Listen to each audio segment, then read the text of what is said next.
Ngayong araw ay aalamin ko kung ano nga ba ang mabibili ko sa 100 pesos dito sa O-Save Store. Marami nang sabi na sobrang mura daw dito. Halos yung iba dito na bumibili. Kaya pumunta na agad daw dito. Ang galing kasi pintuan pa lang pinabilib na ako. Kusang buong bukas. Pasok nilibot ko na agad at nagganap na mga pwedeng bilihin. At totoo nga, grabe ang mumura talaga ng mga paninda dito. Tulad nito, 15 pesos lang dito sa O-Save Store. At mga marami nga talaga ang mabibili ng 100 pesos ko At meron din ako nakita dito na saffol na nagkakalaga na 6 pesos.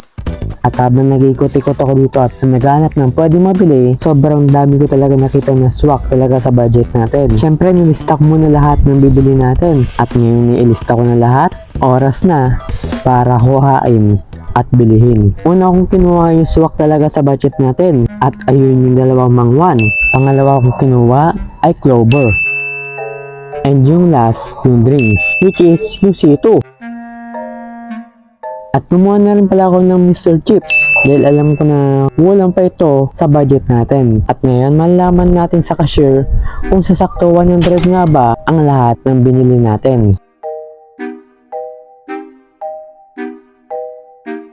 Oops, bago natin malaman kung sakto nga ba talaga sa 100 pesos mga binili natin, ikaw na nanonood, baka hindi ka pa nakapag-subscribe ha, at paabutin natin ng 1k subscribers this year itong channel nito at bibigyan kita ng maraming video kung saan makakaabot ang 100 pesos mo. Basta mag-subscribe ka lang ha. So back to the video.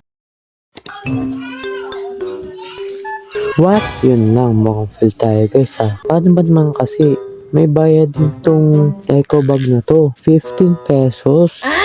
Pero okay lang, at least we tired.